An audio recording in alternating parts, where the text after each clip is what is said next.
మనకి దీనికి ముందు తెలిసినట్టుగా ఏ సీరియస్ కూడా లేదు, ఏ మనీ ట్రయల్ కూడా లేదు, ఏ సాక్షి కూడా లేదు. అయినప్పటికీ ఎంక్వైరీకి పిలిచినారు. ఇప్పుడు సాయంత్రము ఈ టయానికి దాదాపు 8 కాల్ అవుతోంది. అరెస్ట్ చేస్తున్నారు మిథున్ అన్నని. ఇది ఒక కూటమి ప్రభుత్వం కుట్ర అన్నమాట. రివెంజ్ పాలిటిక్స్ అనేది వాళ్ళు జరుపుతా ఉన్నారు.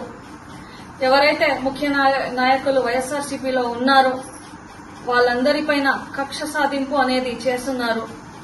లిక్కర్ స్కామ్ లో దీనికి ముందు కూడా మేము 7 ఏళ్ల నుంచి చూసుకుంటే ప్రతి ఒక్కరిని ముఖ్య నాయకుల్ని అరెస్ట్ చేసి వీళ్లే దీంట్లో ముఖ్య పాత్రలు అని చెప్తా ఉన్నారు. ఇప్పుడు మిథున్ అన్న పైన ఇట్లా చెప్తా ఉన్నారు.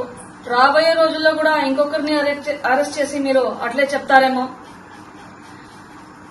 మేము కోరుకునేది ఒకటే, ఈ రివెంజ్ పాలిటిక్స్ అనేది, రెడ్ బుక్ రాజ్యాంగం అనేది కూటమి ప్రభుత్వం వాళ్ళు ఆపుకుంటే మంచిది.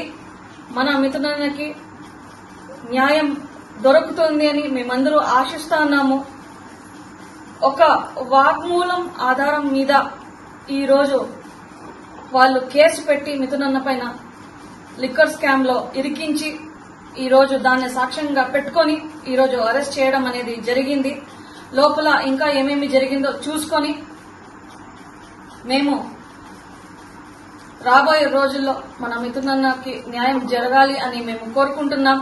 సుప్రీం కోర్టు కూడా ఈ రెడ్ బుక్ రాజ్యాంగాన్ని ఈ ఆంధ్రప్రదేశ్ లో చూసి పొలిటికల్ రివెంజ్ తీసుకోవడానికి కేసులు పెడితే పార్టీ మీద కూడా వాళ్ళు యాక్షన్ తీసుకుంటారు అనేది మనందరికీ తెలుసు.